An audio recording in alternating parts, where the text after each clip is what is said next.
Assalamualaikum warahmatullahi wabarakatuh. Perkenalkan, nama saya Muhammad Zakaria Al-Fatani, NPM 2201010063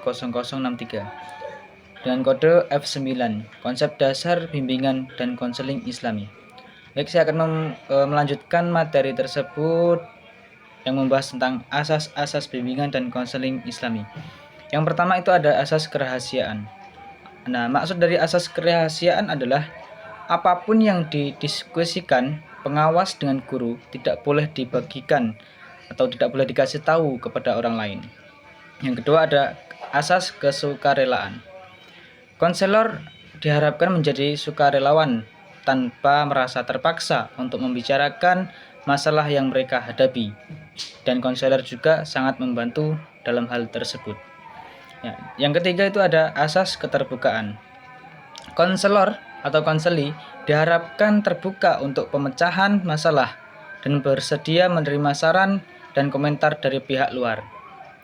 Nah, yang selanjutnya itu ada asas kekinian. Masalah individu yang ditangani saat ini adalah masalah ahli.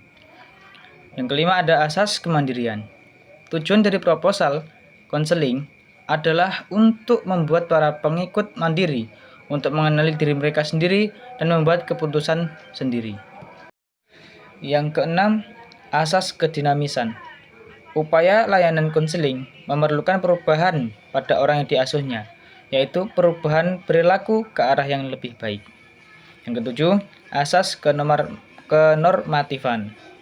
Usaha bimbingan dan konseling yang tidak boleh bertentangan dengan norma yang berlaku, baik itu norma agama, norma kesusilaan, norma hukum, maupun kebiasaan sehari-hari.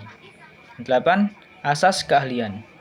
Bimbingan kepemimpinan harus dilakukan secara teratur dan sistematis dengan menggunakan prosedur, teknik, dan alat yang tepat.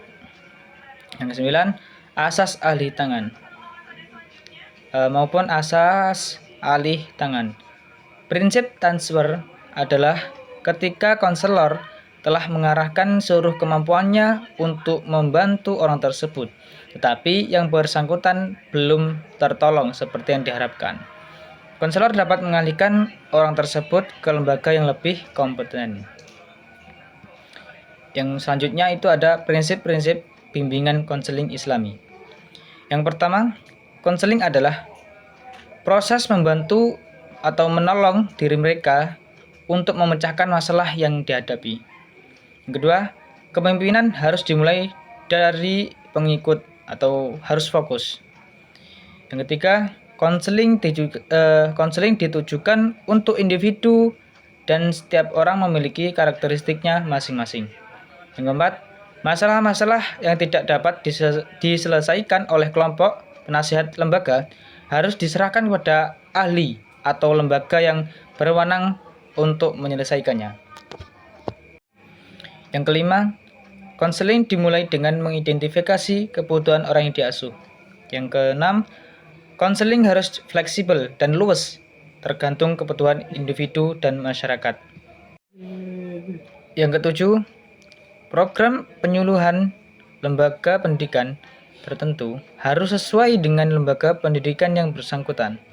Yang delapan, pelaksanaan program kepemimpinan harus dipimpin oleh orang-orang yang ahli dalam bidang kepemimpinan yang dapat berkolaborasi dan menggunakan sumber-sumber yang relevan di dalam maupun di luar lembaga pendidikan. Yang kesembilan, pelaksanaan program penyuluhan harus dievaluasi untuk mengetahui hasil dan pelaksanaan program. Pembahasan selanjutnya yaitu unsur-unsur bimbingan konseling Islami. Nah, unsur tersebut terbagi menjadi beberapa bagian. Yang pertama itu ada masalah. Masalah adalah sesuatu yang merintangi usaha untuk mencapai tujuan. Hal tersebut harus ditangani oleh pengawas. Hal-hal yang perlu dibenahi atau yang memerlukan bimbingan dan nasihat dari seorang pengawas tersebut. Yang kedua, objek bimbingan konseling Islami. Objek konseling Islami adalah orang yang menerima atau menjadi subjek konseling. Dalam hal ini disebut konselor atau penasihat. Konsultan adalah orang yang menghadapi masalah karena dia tidak dapat menyelesaikan masalah itu sendiri. Menurut Imam Sayyid dalam bukunya Mata Pelajaran Bimbingan dan Konseling Agama sebagai Teknik Dakwah, subjek bimbingan dalam konseling Islam adalah individu yang memiliki masalah yang membutuhkan konseling. Apa itu konseling Islam?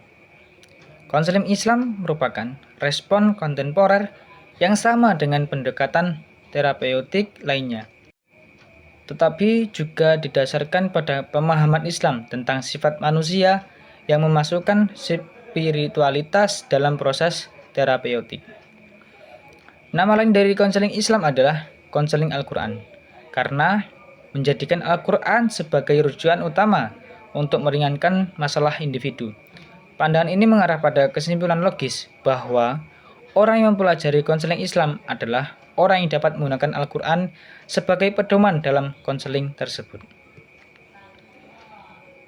Pembahasan selanjutnya yaitu konsepsi konselor Islam. Konsepsi konselor Islam adalah memberikan bantuan kepada individu yang mengalami kesulitan rohaniah, baik mental maupun spiritual. Konselor Islam akan membantu klien untuk mengatasi masalahnya dengan menggunakan kekuatan iman dan ketakwaan kepada Allah Subhanahu wa Ta'ala. Konselor Islam akan melakukan bimbingan dan konseling dengan landasan Al-Quran dan hadis, serta praktik ulama salaf dan khulaf. Konselor Islam akan membantu klien untuk mendapatkan kemandirian dalam memahami diri, menerima diri, mewujudkan diri untuk mencapai perkembangan optimal, hidup selaras dengan ketentuan dan petunjuk dari Allah Subhanahu wa Ta'ala. Yang selanjutnya, tahapan-tahapan bimbingan dan konseling Islam. Yang pertama ada pendekatan awal, membangun hubungan yang baik antara konselor dan klien. Konselor harus menciptakan suasana yang nyaman dan saling percaya agar seorang klien itu merasa lebih nyaman. Yang kedua, identifikasi masalah. Menggali dan memahami masalah yang dihadapi seorang klien. Hal ini dapat dilakukan melalui wawancara, observasi, atau penggunaan alat asesmen. Yang ketiga, identifikasi masalah. Menggali dan memahami masalah yang dihadapi klien. Hal ini dapat dilakukan melalui wawancara, observasi, atau penggunaan alat asesmen. Yang terakhir, penutupan. Mengakhiri seksi konseling dengan baik, memberikan umpan balik kepada klien, dan mendiskusikan langkah-langkah selanjutnya. Baik, terima kasih atas perhatiannya. Itulah yang bisa saya sampaikan dari awal hingga akhir. Jika banyak tutur kata yang kurang berkenan di hati semuanya, saya meminta maaf, dan kepada Allah mohon ampun. Wabillahi taufiq wal hidayah. Wassalamualaikum warahmatullahi wabarakatuh.